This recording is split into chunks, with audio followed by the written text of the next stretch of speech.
Roosters, this is interesting. Everything I've seen of the Roosters so far going into that game, I liked. Yep. I thought their trial form was really good.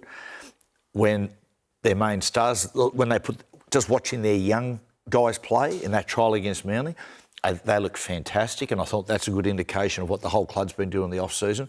But even when we were in Vegas, Fletch, all the Roosters players looked really focused. You could just you could see that it's been a really good preparation, and there was a certain confidence within the club. Well, they started poorly the last couple of years. Yeah. Last year was, we saw that after round 20 they were sitting 14th. They went on a bit of a run towards the back end. So it looks to me as that was a little bit of a focus to start well. And their defence too.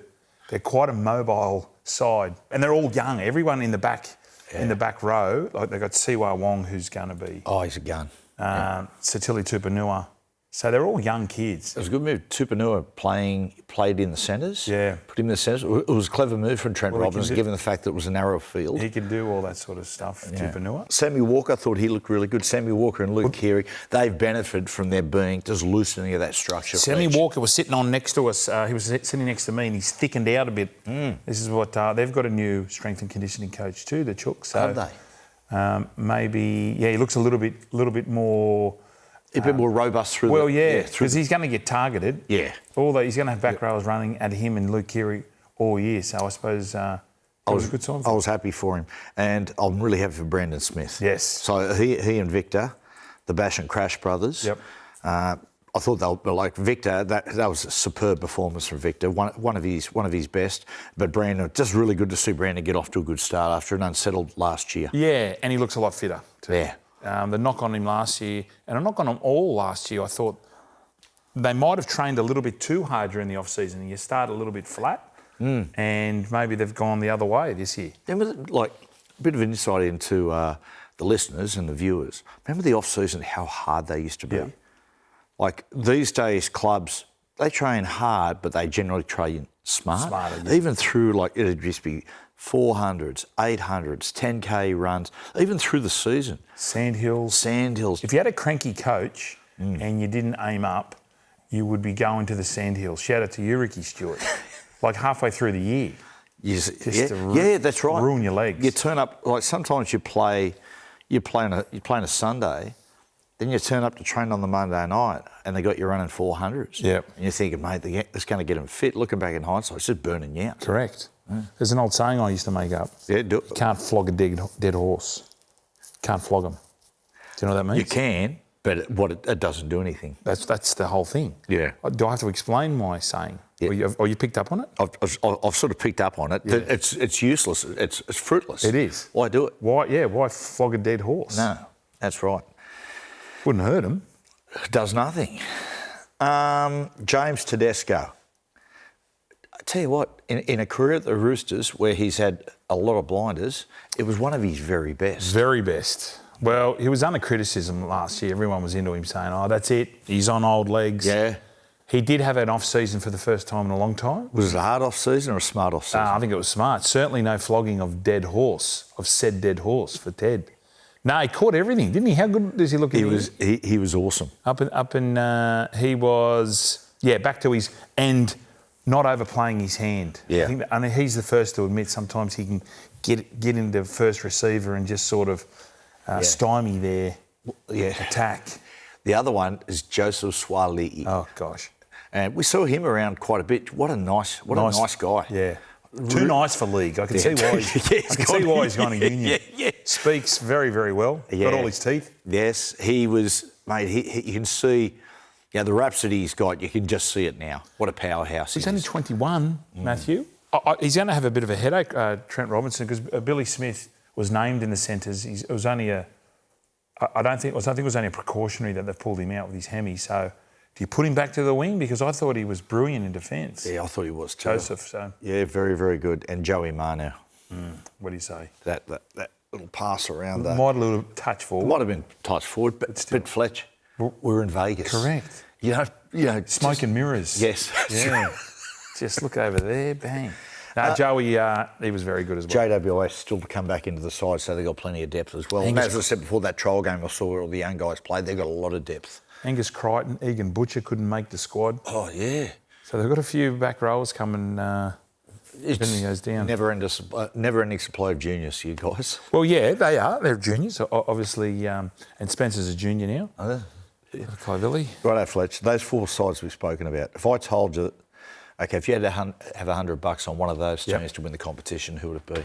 Well, I've already had $100 on the Roosters. Have you? So I guess I've got to say the Roosters. Well, I'll give you another $100. Would you have it on the Roosters? Would you double down on it? I would. What price are you going to give me? Because it's all about the price. At this stage... They kicked off at 12s. Yeah. They will come in. Oh, they'll come in big time. Yeah. Oh, I was actually going to say I was probably going to be a little bit short after watching what they did individually and collectively. Yes. I would have said 13-2. Oh, really? $6.50, but that's probably a little too short. Yeah. Probably get them 8s.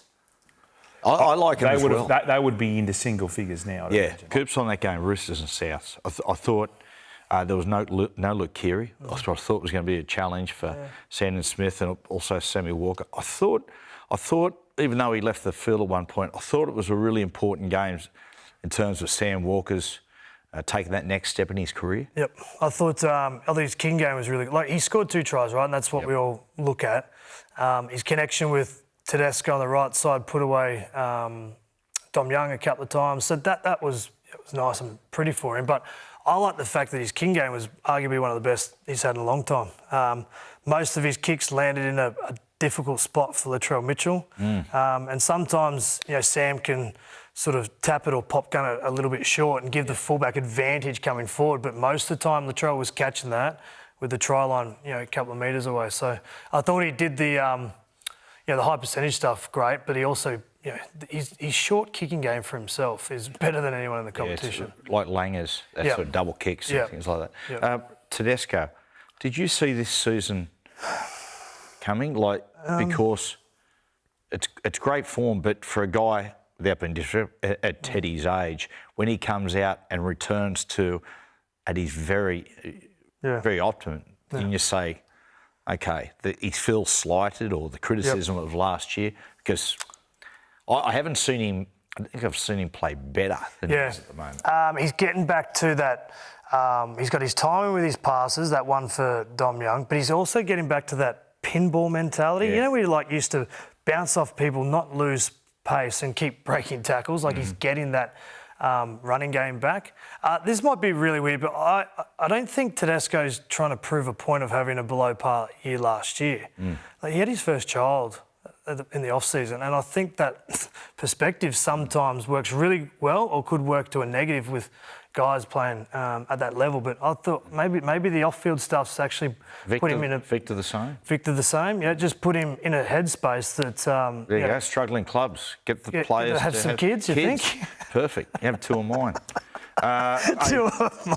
I thought Brandon's been really good so far this year, Brandon Smith. Yeah. And I thought that was his best game in a Roosters jersey. A question, Coops, because sort of watching the way Brandon played the game and how he built his game with a bit more patience, I reckon not having Sandon in the 14 jersey, sort of where Brandon's out there thinking, am I going to be replaced at 5, 10, minutes? I thought he was able to build into a rhythm and just be, as I said, a bit more patient with his game. Yeah, he obviously wants to be an 80-minute player, right? But sometimes Craig Bellamy just used to say, make your best effort, your next effort, and just go for it and just hold on as long as you can. I think we spoke on this podcast last week about the Reece Walsh try against South Sydney, where he was on one side of the field, saw space in and around that ruck, stepped back a couple of times and sliced straight through. And I think that Brandon Smith took advantage of that in his own way, because a number of times that he came out right and then burrowed back left, he got a bit of space, whether it was the markers or other A defenders not coming up where he should have been. So he ran the ball a lot in that first 20 minutes. He looked robust through the middle. And I think he must have seen the space that Reece Walsh caught the other week.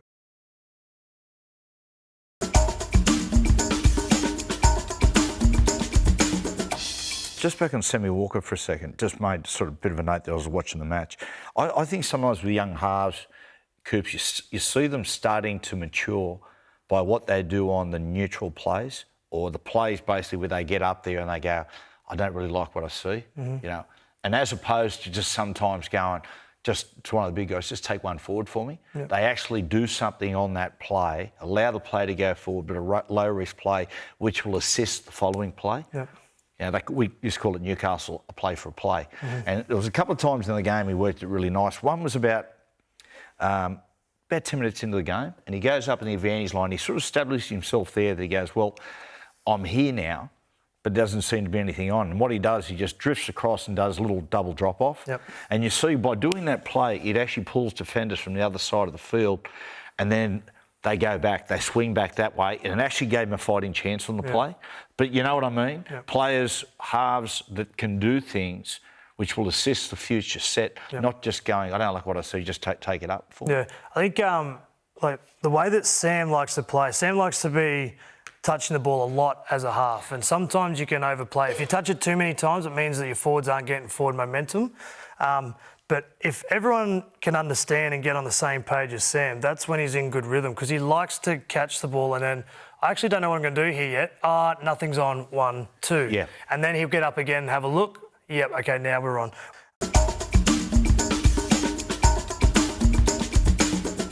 Let's talk about the competition, Madge. Move away from Origin for a second. We spoke about Joey Manu before. That performance against the Knights, unbelievable. Wouldn't surprise you. You've coached him. There's that conundrum always, with Teddy at fullback. Watching Joey play there, every time he plays fullback, he puts that much into his performance, Madge. I just wonder if you had him there full time, whether he'd burn out. I think he'd be an excellent fullback. I've said that ever since I've had him consistently. Yeah, and I guess people could look at it, he might burn out because he puts that much effort. But if you learn how to do that week in, week out, that becomes who you are. And I've seen Joey do that on multiple times. So there's no doubt that Joey could do it. He's an incredible player. One of the most laid-back blokes that you see off the field. Yeah. And then you go and see him punch out 300 plus metres, set up tries, create tries, or score tries. He's a special talent. But I think if Joey was to spend more time there as a fullback, I think that'd suit him.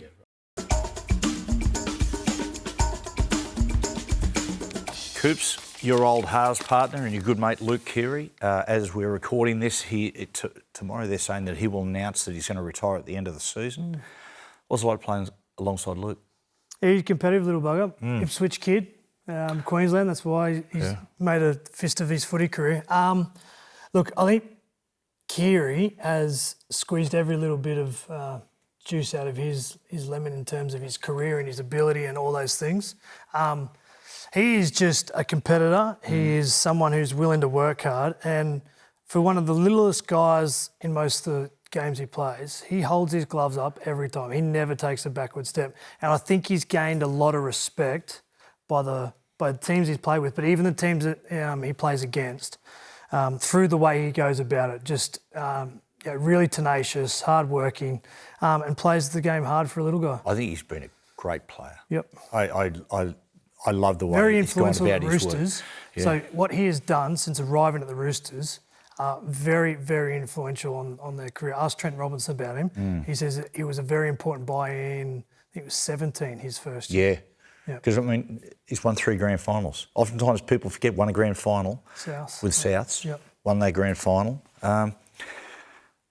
Sometimes, we oftentimes on this, I think sometimes when you're trying to tell the true story of a bloke and his makeup, is you tell a bit of a tale, says a lot about him. And early, when he was a young bloke playing in the under-20s, Madge used to bring some of the South blokes over, and it was pretty embarrassing actually, because you had all the stars and that there, and then you had this young guy. For the first 2 sessions, I was calling him John till he chipped me. He said, my name's actually Luke. And I said, Jesus, how long have I been calling you John for? He said, oh, just 2 training sessions. Mate, you called me John before for the first few sessions. Yeah, you should have heard what I said. Should hear what I call you behind your back. So he was coming over, and then he played in this. He got a chance and he played in the 9s, and he tore his pec. Playing for South. Anyway, Maz said he was quite down the mouth, so I rang him and said, look, we can't do any training, but come over home. We'll go for a walk down the park. So he came over, and he's got the arm in the sling, and we're walking down. We're heading down to the park. We used to do the stuff there at Collaroy. You're that house on the hill that looks down on everyone, that big one, right? You look down on that. Oh, no, mine's the house on the beach now. Oh, yeah, sorry. Anyway, So we're walking along and, we're just nattering away and I'm talking about myself, big note myself like I normally do. But I'm walking and I just go and I look, anyway, he's not there. And I turn around and he's standing about 10 yards behind me. And he's got his head down. And I'll go, mate, you all right, Luke? And he goes, Matty, I'm just terrified I'm not going to make it. And I just thought, and at that point I thought, mate, what you just said there is the reason why you're going to make it. Enough. You know what I mean? Yeah. And I thought that just said everything about him. Yeah. I've got my own little story. So 2018 grand final, someone's carrying on like they've got a broken shoulder or whatever. And I remember the first meeting afterwards, we all knew that it was busted and it was highly unlikely I was going to play. Kiri actually said, and offended me at the time, he says, I actually don't care if Cooper's going to play. We're still going to win this game. Right? And you could have heard a pin drop and everyone actually went, you know what? He's right. Like Luke actually You're the only one that disagreed. Yeah. Luke with one sentence turned the whole script around and made everyone buy into it because everyone knew that he was going to be the guy that was going to be driving the ship that day. And in the lead up to that, grand final day, we're in the hotel room. Kira and I shared room for the years that I was at the Roosters. And we're having a little afternoon nap as you do. Anyway, it's probably 2 or 3 o'clock in the afternoon on grand final day. Everything's happening. And Kiri wakes up in the middle of his sleep. Did you say wakes up? Wakes up. Okay. In the middle of his something else there. Wakes up in the middle of his sleep and has a nightmare. Like just started like going crazy, like freaking out. What are we going to do? What are we going to do? This is what I was going to do. And had to have a cool shower and calm down. I've got a broken shoulder. The bloke who's meant to be taken over has freaked out with a nightmare, and I thought we were in trouble here. Yeah. But look what he did. Yeah. Look what he did. Well, I tell you what, mate. Look, if you're out there, John, you're watching. Congratulations on a great career. But mate, I tell you, I got to warn you, mate. Media is not an easy job. I know I make this look easy, but so Kiri's retiring. Manu's going to French rugby. Japanese rugby, excuse me. You've got Joseph Swaley going to Union. You've got Jared retiring. Yep. There's another couple of guys. I think it's Crichton. Angus, as well. Tell you what, mate, you blokes can have some money to spend. I mean, but Roosters really don't go into the marketplace that much. Mate, it's not my pockets that will be up. But I reckon there'd be a lot of nervous clubs looking at their own squad going, we're going to nail some blokes down here. And they're going to strike. There's no doubt about that. You've got that war chest. You will strike with a big name in and amongst that. And they've probably got to future-proof themselves. But that's where, Sam Walker's probably in that position, right, to take over and dominate. But Sammy Walker, talking about blokes going good. It was an outstanding performance. Outstanding. Righto, Coops. Star-studded squad, the Roosters. Yep. Is Sam Walker the most important player in the club? No, I don't think so. He will be one day. He's got a lot of areas to underpin all this greatness that he's got. That performance on Anzac Day, not too many halfbacks now or ever before in our game could have done what he did. The best short-kicking half we've seen in our game since Alan Langer. But he needs to develop other ways to win a game other than just the tricks, the short kicking game, the chip over the top. Because if that's not Sloan, not the Dragons, if it's Edwards, Travojevic, Pappenhausen, he needs to find other ways to have that 10 out of 10 performance. So I thought he was brilliant. And he's starting a trend, or he's the first to do this in our game because his short kicking at the moment is bamboozling the opposition because we all have this trap scrap mentality. What trap scrap mentality is, once the ball is kicked on the ground, put your foot out and stop it, right? But what he's doing, he's realised that that's the mentality and he's kicking it at hip or knee height. Yep. What he's doing is, look at this, knee height, ball through, but he kicks it with a side foot. Yeah. You kick it flat and over and under, you get 7 tackle sets, but here he is, right foot off the side, and it's just delicate touch because a lot of halves kick it end over end, and it either gets trapped or runs through for 7 tackle sets. But he's doing it better than most. He's so dangerous. He does so many things that are unorthodox. Yep. And I love the fact that he's willing to go the line and just investigate. And what he's going to do, he's just going to react to whatever the defence presents late. So I was taught with grubber kicks to bring the ball as close to your foot as possible and get the touch through that. What he's doing, he's bringing his foot to the ball. And he's kicking it through at knee height. And there's not too many trap and scraps getting done when Sam Walker kicks the ball. Coops, talk about that, right? So with Luke retiring, it's about to be Sam's team. Maybe it's Sam's team now. Yep. Right? A question for you, because the Roosters have a specific style of football. Right? When you go to the Roosters, that's the way they play. Yep. But when you've got a halfback like Sam, right, who doesn't necessarily play that style of football that's more instinctive, surely the club and the team need to bend for that player. Now it's different if it's a lock forward who likes to play a certain way, but when it's year 7, like it'd be like, back in the day, the Canberra Raiders played with width, sideline to sideline with Ricky. What would happen if Alfie Langer went there? Surely they would just change their style for Alf. 100%. You have Trent Robbins has got a blueprint that he thinks is the way that the game played today, and then you bring in talent where it's Sam or anyone else, and you adapt to that. There's no doubt that Sam needs to get the ball in those positions so he can do that. The other thing too is Sam needs to understand the role of a back rower, the role of Tedesco, and how he can bring that into play as well, because there's halves in our competition like Reynolds. He's bringing people into play. Yes. Right? He's bringing Walsh, he's bringing Ezra Mam. And I like the fact that Sam has a threat that not too many halves have, but when he can understand to bring in a back rower, bring in the fullback into the contest, he's going to have it all. Because I watch sometimes with the Roosters, and Sam wants to play a certain game, and sometimes I'm watching the team doesn't go with him. Yep. The other day I'm watching, and the side looked loose, they looked energised, and I was just watching them thinking, mate, they're going with the kid. Yep. They're embracing what he's doing. Like the Roosters, Coop, the last 2 weeks I've really enjoyed what they've been doing, Coops. It's funny watching the Roosters in the last couple of years. The Roosters have been a side the last couple of years have been very, very structured. And you're a player. You can play within structure, right? You do that very well. I've thought at times that they haven't been doing it well. There's been a lot of middle field starts, have a shot, lay it back in, reset the middle, which is resetting the defence. And their football in the last couple of years at times, Coop, has looked claustrophobic, really tight. But the last couple of weeks, they've just loosened it up. There's less structured sequences. They're opening the ball up. They're playing a little bit of sideline to sideline, which is prying the middle of the field up. They just look a lot more comfortable in their style of football. And the scoreboard reflects that. Was it 60 and 40 in 2 weeks, in 2 games? There's no doubt the Roosters, they've gone away in the off-season through Robbo and readjusted some of the things that have let them down, because you can judge yourself on beating the Dragons on the Anzac Day or on a Saturday afternoon in round 15. But ultimately, the Roosters make decisions around beating teams like Panthers and Storm. Yeah. And they've fallen short against them in the last couple of years. Yep. So the game style is not, does it look pretty?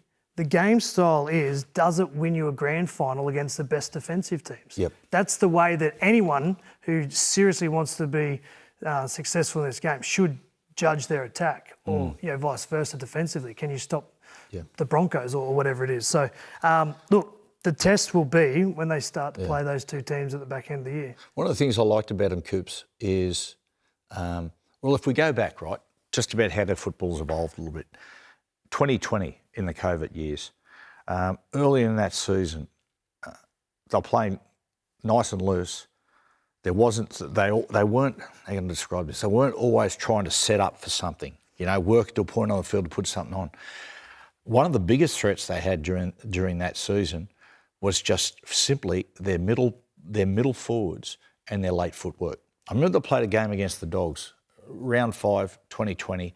They annihilated the Dogs, but the biggest weapon was their forwards just going up and just coming off their feet and just continually poking their nose through. And that was producing the momentum, and things were coming off that, like Tedesco would come off the back of that and just carve them up. That bit of that stuff has been missing from their football that I'm seeing coming back. Angus Crichton was brilliant. I think the best example of that. Yeah, I think one thing that Tedesco did in 2020, he sort of was the pioneer of that late in the set, the fullback getting at first receiver, footwork left and right and having support inside and out. traditionally it's just a kick return, then they go out and hang out in the wind. So they evolved their game then. So he's been doing that again against the Broncos. Was great. It was great to see Angus Crichton being a physical threat on the edge. They'll reconsider. Position. I made a career out of combining with a back rower who was big, physical, and always willing to run through a brick wall on the opposition half. And he's starting to get back to that level of form. So, look, there's enough there, but I'm always around. Yeah, the Roosters is, does their game style hold up against Penrith and the Storm? That's where it sits for me.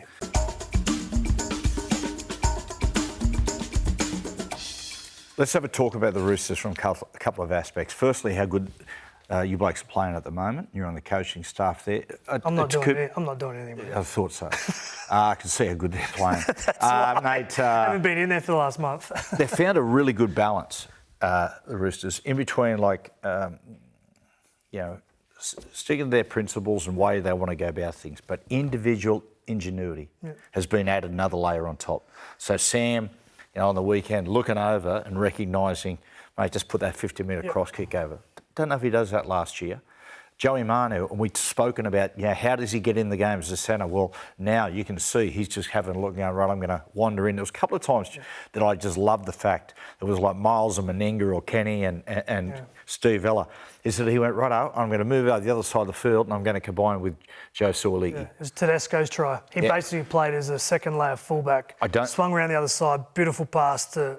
I don't know why more centres, strike centres don't do that. It's a great tactic. Well, one, you've got to have the skills, right? And then two, you've got to have the footy awareness of when to inject, because a lot of players like Zach Lomax tries to do it. He just comes over and chases kicks, which is most effective, but sometimes doesn't get involved.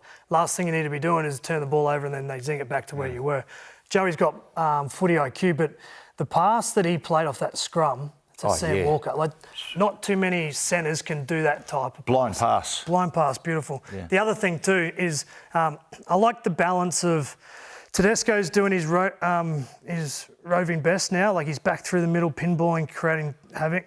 And they got different looks. On the left-hand side, they're really arrow straight and powerful with Keary, Crichton and Suoliki. On the right-hand side, it's flair. It's got Walker bouncing left and right. Long pass to Joey Manu, and he's playing hot potato with that ball at the moment. So, again, they're finding good balance in it. And we spoke before about, you can't win the game in the first 20 minutes, but you can lose it. Yeah. And watching the Roosters, 22 points in just over 10 minutes. But watching the style of football they played, they didn't chase the points, if that makes sense.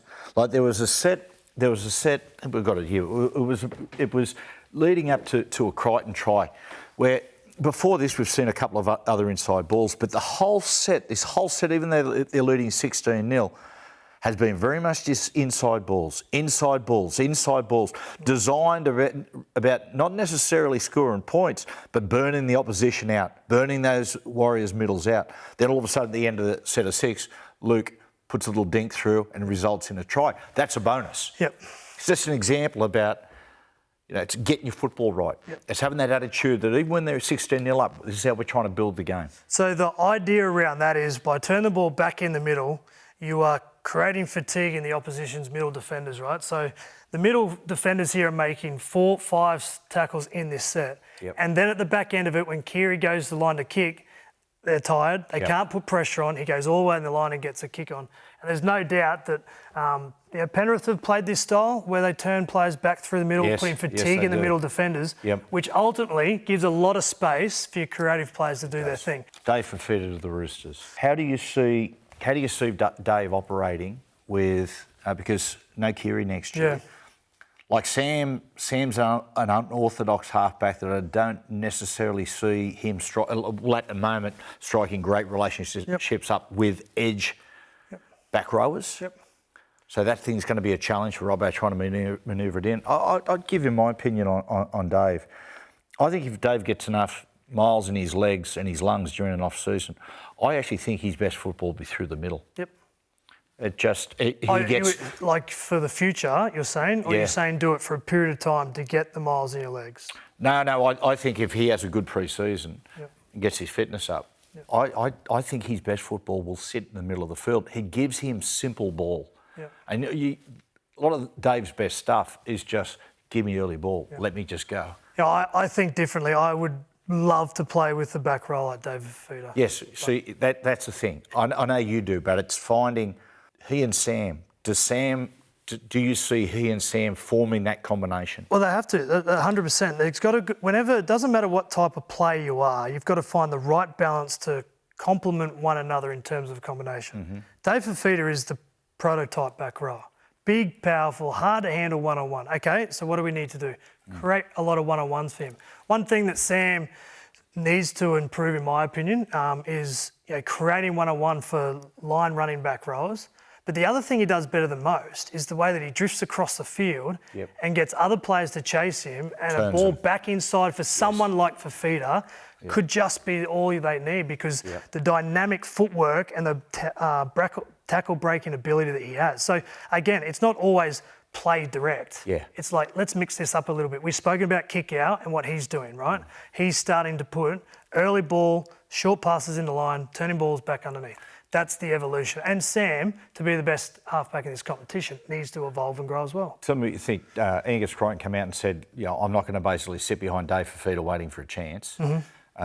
He described the signing as interesting. Yeah. Angus did. Yeah. It's professional sport, isn't it? Like, does Angus Crichton stay at the Roosters? What do you think? Because they'll definitely make a play to try to keep him. It's going to be difficult. I think it completely ends up to Angus. One thing I will say about this, Angus is playing great football. Great football, right? But he's played a good month, but it hasn't been great prior to that month, right? So it's up to Angus. But when you're a part of a team and someone is signed from outside the team in your exact position, you play a very similar style, there is an alarming thing that says, that you're not up for it, we've gone to get this guy instead. I would understand that if they said, listen, left side back row, because Angus had been struggling, talk of him going to rugby union and whatnot. But the timing is just as they signed for Fifita, Angus is playing. Look, I've said this before, I've seen Angus play as good. I've never seen him play better than he's playing at the moment. There's also Satili Tupanua, Egan, Nat Butcher. So there's a few guys there that are in the same position. I'm not sure what their contract situations are, but same position as what Angus is. I saw Nat Butcher in the sheds before the game. We went up to shake Nick's hand, and Nick walked straight past him. So that might be a bad sign for Nick. He showed it on the show last night. Was it really? I love it. Yeah, he did the old, and it's just like you and Gaz now. Yeah. Whenever there's a handshake, it's always me and Gaz. It's a favourite. The Connor Watson. Really, I mean, I'll tell a story about where he got picked, because he was on the show Sunday night. Right. And we're out the back. I didn't know he's in the side. Didn't know. Right. Didn't know. He's sitting there and he's hearing all the reports. Yep. And I said, do you know anything, Connor? He said, I haven't had a call. I don't know. Literally, as he said that, his phone rings. We both look down. This is before the show? Before the show. Yeah. It's Madge. And we go, I look at him and he goes, hello. Now, you know what the reception's like in this building. Yeah, it's terrible. Yeah, it does. So he goes, hey, Madge. Madge. He goes, it's just dropped out. So we had to run outside, right? Yeah. I'm showing him how to get inside, and he's running outside, and you see the sweat coming off him, like he's waiting. Of course, calls him. And on the show, we had to be coy, because he said, I'm about to go on Matty's show, and of course, Matt shit himself. And was like, oh, mate, whatever you do, don't say anything. Don't say, yep. But, and after the show, as we're leaving, I said, Connor, well done, because you know him better than I do. He's a lovely guy. And he said, Matty, how bizarre is rugby league? He said, not that long ago, he said, I'm playing reserve grade. Yeah. Now I'm picked in Origin. Playing reserve grade, multiple long-term injuries, was at the Roosters, went to the Knights, came back. And I think he potentially could have left the Roosters at one stage there, maybe started this year, but chose to stay. But he has been outstanding. And now there's a thought that he should be the 9 for Roosters. Brandon Smith's going through what he's going through, but great reward. The emergence of Connor as a legitimate number 9, I think can really take the Roosters to the next level. I think we'll Brandon to off the bench and be a ball running for middle forward. I would start with Brandon. Start with You know, 20 minutes, 5 minutes in the game, take him on, give him a rest, and bring him on just after half time as a middle running forward. I don't mind it. I think the thing with Brandon is Brandon made a name for himself at Melbourne Storm for fighting over a loose ball on the ground. He was always the first to get there. He fought over everything. That competitive spirit made him become, I think he won Hooker of the Year at one stage when Harry Grant wasn't there for a period of time. And I think he's lost that desire to fight, scrap and claw for it. If he gets that back, he can play anywhere. It's up to Brandon Smith to get that determination back. Yeah. I'm biased with Brandon, I'll say that. I love his personality. I know he's got a big heart, and I love him as a footballer. He's a guy that if I'm a coach, I'm backing myself to get him going. He can keep the heart, he can keep the character, he can have the personality, but the thing that made him great was when a ball was there, it was between me and you to get it, Brandon Smith came through and got it. I think that's all he needs to get back to. Understand. He'd had hell of a last couple of weeks. He took full responsibility for it as he did. He wasn't bullshitting around and, blaming media and all that sort of stuff that people do sometimes. He just said, it's me, I've got to fix it. It's all my fault. I thought he was terrific. Yep, he did what he had to do. It was a good response. And then the key is to respond again, right? Like that's the thing that needs to grow from here. You know the Roosters very well. If they weren't interested, do you reckon would they let him go to South Sydney and Hell give him no. a bit of money? Hell no. That is one thing that's never going to happen. Yeah. Again, I asked a question I knew what the answer was going to be. Thanks, Coops. Thanks, mate. Just a question for you. Where are the Roosters at the moment? I think their challenge is the 80 minutes. They played the Eels and did what they had to for 50 minutes. Obviously tough conditions, but then they also let it slip and didn't put the foot down. Against Manly a few weeks ago, same situation. So they've got the ability, but you cannot do that against Melbourne or Penrith. Yeah. Even without Nathan, you can't play for 50, 60 minutes, expect to get the job done. So I think for them the challenge is, doesn't matter who they play, I think they were Titans this week, it is literally play like as if you're playing finals. Yeah. Play the opposition without the jersey on and do the things that you need to do to lock it down. Because they've got 3 weeks to get all their game together. Gotcha.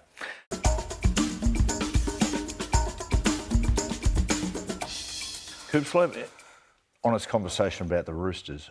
It's interesting watching the Roosters, and you can see that the keys have been given to Sammy Walker. You can see that. Roosters really smash those fringe teams, really give it to them, and they play sandball. There's it's unorthodox. They'll do things out of nowhere. I really like that Roosters style of football. Do they have the confidence to play that type of football, do you think, against a Penrith, a Melbourne Storm? We're about to find out. I think the one thing that is a question mark around the Roosters is their ability to put 80-minute performance together, leading in before the Titans. I thought it was actually pretty good on the weekend. So they're starting to tick that box. The other thing that they've got to do is they've got to beat Penrith and Melbourne. That's their Achilles heels, their record at the moment. So to answer your question... 1 from 20. To answer your question, and to be fair, I don't think, this is my opinion, I don't think the Roosters need to get lucky or sidestep Melbourne or Penrith. If you want to win the trophy, go straight through the front door and take them both on. So if they are, they're probably going to have to meet them in week 1 or a prelim or a grand final, whatever. But the thing with Sam and the Roosters is we just spoke about beating Penrith. There's this beautiful moment in their game where it's chaos and structure. There's certain times that they need to do the high percentage play, and then there's certain times that Sam, Tedesco, Dom Young, Manu need to take control. And if they can find that balance, then I think that's where it sits, because they have the firepower to beat both teams, but their record says they can't. So I think it's time for them to do it.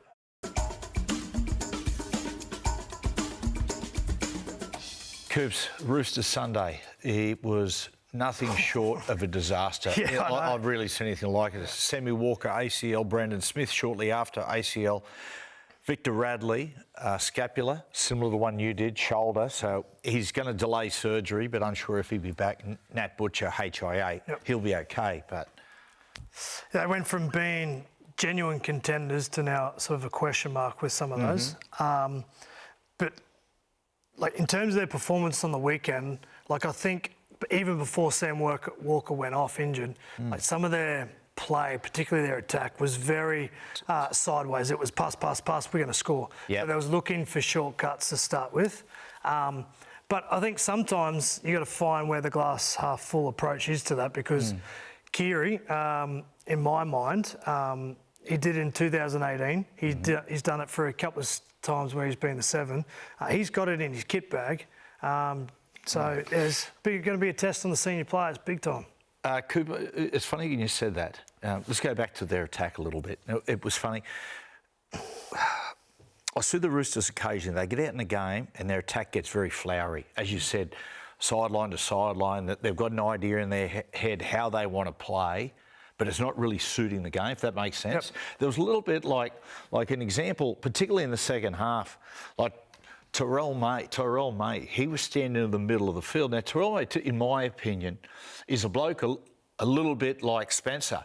You just wind him up and let him go. But he found himself in the middle of the field trying to play make and just pushing the ball sideways. Yep. And Lindsay Collins out of position there, just the zero thrust of going forward before going sideways. And this is a real critical thing. And one of the things that I picked up during the game is I get this whole notion of ad-lib, free play, play with your eyes, as people say. But sometimes when the opposition gives you an advantage, structure needs to take over. So what I mean by that is Jordan Rapiner went off with a broken nose, means that Weeks went to fullback and they moved the middle forward edge back row to 3 in defensive on the red in Simi Sasangi, right? So you've got to get one-on-one space for Tedesco to do his thing. So move to the right side of the field, create a normal play where Tedesco can be the threat.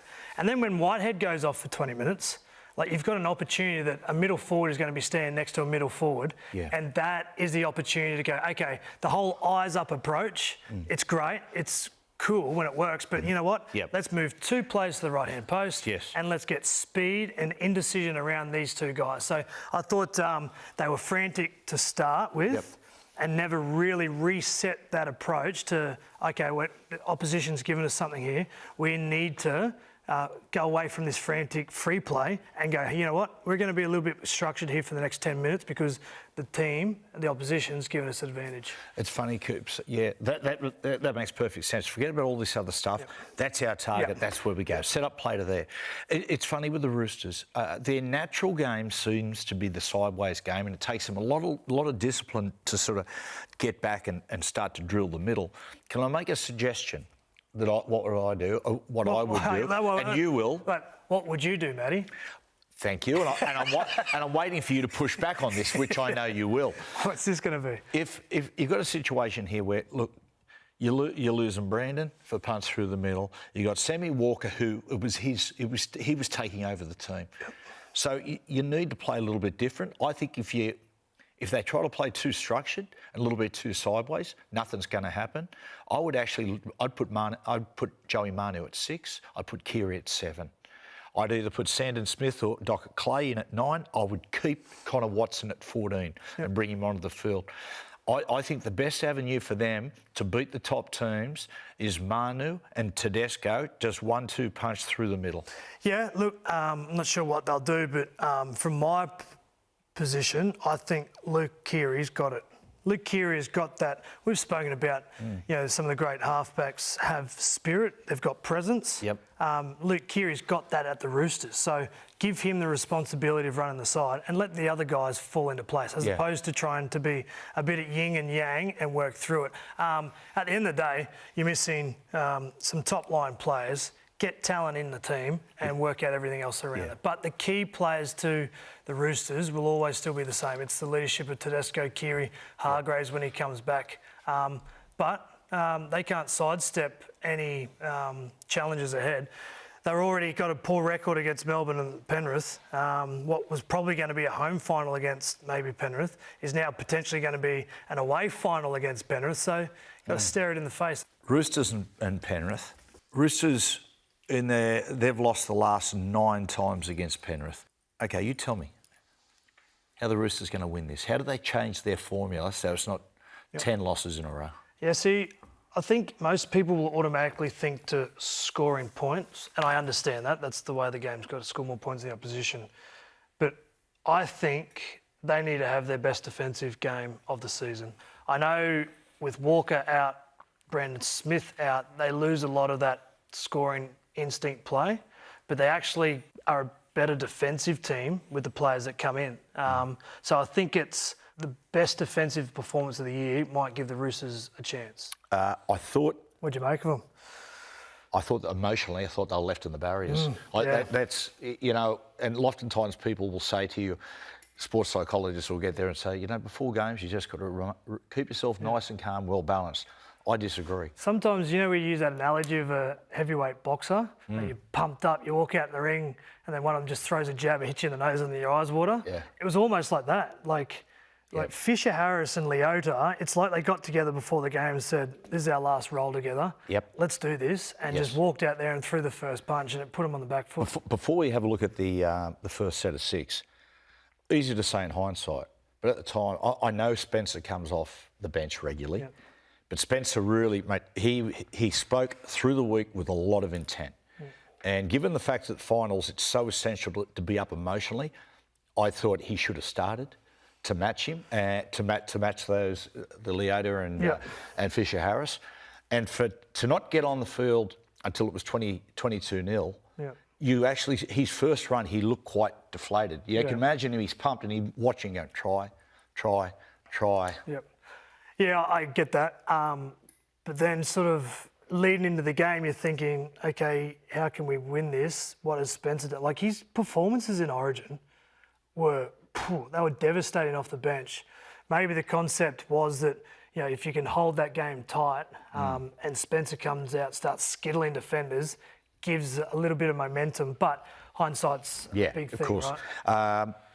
We saw the Bulldogs, the way they started. You know, really physical, really up for it emotionally. Let's have a look at the Roosters' first set. Right, defensively, and defence is what it's all about. You know, Coots, when you measure intent and desperation by the energy you exude in defence. Yeah. See, like for me, they're lacking aggression here, but this is the big one. Yeah. So they make their way to halfway. It's a good set, but look at this, Nathan Cleary. Come on, where's the pressure? Yeah. And I mean, when I was sitting watching the game there, I went, Roosters are in trouble. That play, if we can watch that again, watch the position of Dylan Edwards, because I think they've actually spotted something here in the Roosters' sort of last play defence. He's sitting here, he's ready to run. He is ready to run. That's the first set of a big game. You're normally going to kick and chase. He's in a position to run here. He's either going to play at the back or inside Liam Martin. Yeah. So I think they just spotted something in the Roosters' defence and went for it. So pretty impressive there.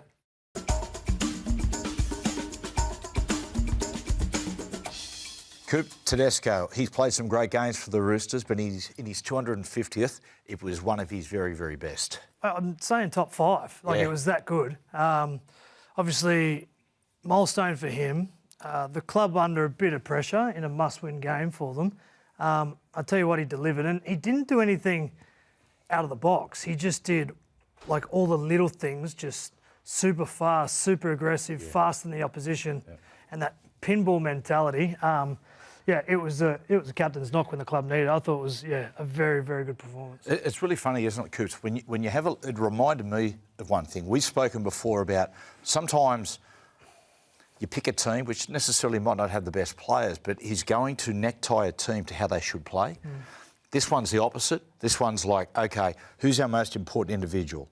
Well, let's build a style of football that's going to bring out the best in them. And I thought, Coops, the lack of big sequence football, like, I'll put it this way, Tedesco to me on sweep plays looks about 6.5, 7 out of 10 dangerous. First receiver through the middle, it's about 9.5 out of 10. Well, I think you'd also put that Penrith performance in terms of that first 20 minutes was the reminder that not only the Roosters but Tedesco, they probably all got back to the basic things, doing it better. And when Tedesco's been the best player on the field, he's had that perfect balance between sort of yardage, hard work, but then that finesse at the attacking end of the field. And he did that. Like some of his touches for the Bradley try, some of that connection there with Keary as well. Like he put it together, the good balance of that footy. Because when we used to work together, we used to always start a training session with hats out onto ABC either side of the ruck, and we'd work on just all the time, like repainting the Harbour Bridge, just going over and over on that basic fundamental of how to pull an outside defender, how to get to an outside defender, or how to bring an outside defender to you, a target defender. And I think in 2024 with the fast rucks, what Tedesco did for the first try for Radley was almost picture perfect. Drove deeper than the markers, boom, 2 steps forward at the A defender to sit him on his heels, and then jump out to the outside man. Yeah, in today's game where everything is sort of sideways and get it on the outside for the winger to score, if you want to go through a team, your first movement must be straight, and you have to give the threat you're going to take that first defender off the ruck on the inside shoulder. And the fact that he bounced off, Matt Lodge just thought, I have to come to you. And Radley did a great job, like in terms of pushing. But that movement is like, when we worked together, it was always halves that did that footwork. Yeah. It's almost now that every player on the field has to have that footwork. If you think about a fullback in a kick return, he isolates one defender, moves and goes. Even Isaiah Yeo when he does his ball playing. Like he does a similar thing, not as athletic as Tedesco, but that straightness and move left, move right, then bounce out hard. Centre's one-on-one. Like if you're one-on-one with a centre, you have to give the threat you're going to go in, and then you could move either way. And like Cooper, it's not a necessity to be fast as such at first, but you've got to be rapid. You've got to have that first step quickness. Yeah. And if we have just a little glance again, his speed spooked them so much that Nathan Brown, who was actually 2 defenders out, actually turned in. Yeah. Like his speed was such that he spooked them so much that outside of the target defender, even they turned in. Yeah, to strip them on the right of Tedesco, he needs to run left first, if that makes sense. The ability to go in this way brings them in, and they go off the back of that. But sublime ball playing. Like it doesn't matter if you're Tedesco, Isaiah Yeo, or let's say Sean Johnson, Benji Marsh, who've got the big skip and a jump. It's sort of going through the gears, go fast, tempo, and then go fast again, and that's why Lodge turned in. And we've spoken a lot about, the 2 most dangerous players in the Roosters lineup, now that Sam's not on the side, Manu and Tedesco, how to get them operating together. Well, the other night, they managed to do it by drifting across, picking up Manu on inside balls who'd sort of wander back in and form combination with Teddy. It was just some nice stuff through the middle. Yeah, I think whenever you get the ball in Manu's hands, like there's been a lot of talk around him playing 5'8" or whatever, but this kind of stuff where they're combining, get him across the field, get him at first receiver. He's got that footwork that Tedesco does. So, like anything, it's the perfect balance. But right centre is his spot for the Roosters right now because defensively they need him there. But the more times he can do things like that, I think it helps for the points. Young playmaker who I reckon, Coop, you'd have spent a fair bit of time working with, Sandon Smith. Last week, toughest job in rugby league, first finals game, playing Penrith, in Penrith, full stadium, hostile environment. Nathan Cleary returned. And I thought, he might have had 1 or 2 errors, but I thought he held his hands up pretty good. And this game, that was his reward. Yeah, he scored that try, and that was a pretty good try because sometimes you talk about, playing Penrith and you start looking for all the flashy stuff. How are you going to break down Penrith? Well, you break down Penrith like any other team by going north-south first before you go east-west. And I thought his running game was good. He really terrorised Manly's defence at different stages, but then he also had the high percentage stuff. I thought his king game was improved and his defence was as well. So, look, it doesn't get any easier. You're playing a final series at that young age as a half. Like I remember my first few that you got into them hoping that you'd play well. Crossing fingers and toes, just, geez, I hope I play well, I hope we win. But hope doesn't get you anywhere. You've got to be assertive, you've got to be dominant, you've got to have an aggressive tone to go after it. And I think the one thing that all players need at this time of year is don't hesitate. Because once that ball is there for the taking, you've got to be first to it. The Roosters versus the Storm Pack. For the Roosters, they need a comprehensive victory in yardage and the play the ball speed, because when you talk about the major threat coming from the Roosters against the Melbourne Storm, it's what we said before, it's Tedesco drilling through the middle, the major threat. The Storm's major threat, take your pick, Munster, Hughes, Grant, Paps, all through the middle, in combination, back-to-back plays. Yep. If this is a tight contest, the Roosters will be in with a chance, because I think if they're going to go down there and win, it has to be their best defensive performance Yep. in a long, long time. That's because the key, yeah. if you think of a play the ball, let's imagine the Roosters defending their try line. You've got Harry Grant around the ruck. You've got Munster on one side. You've got Hughes on the other. You've got Pappenhausen somewhere else. Every play the ball needs to be aware of those four. Yeah. Because once one of them gets up and going, the Melbourne Storm get a lot of energy from their gun players playing well. Well, if you look at the history of upsets, Coops, they're defence-driven. Yep. Right? You can do the things we're talking about, the short kick-off, but at the Yep. end of the day, it's driven by an underdog, playing with an underdog mentality and attacking them with the defence. I don't mind the short kick-off idea, but it's a little bit like you must get the ball back. Yep. Because if you don't, it's a little... Of course. The balloon gets popped a little bit. Yeah. So I don't mind the different approach, but... It's got to work. It's got to work. It's It's right. almost like 100%. Yeah, it's like, mate, I don't mind you chipping over the top, but it doesn't Just work. You're get the playing ball back. reserve grade. Yeah. Thanks, Coops. Thanks, mate.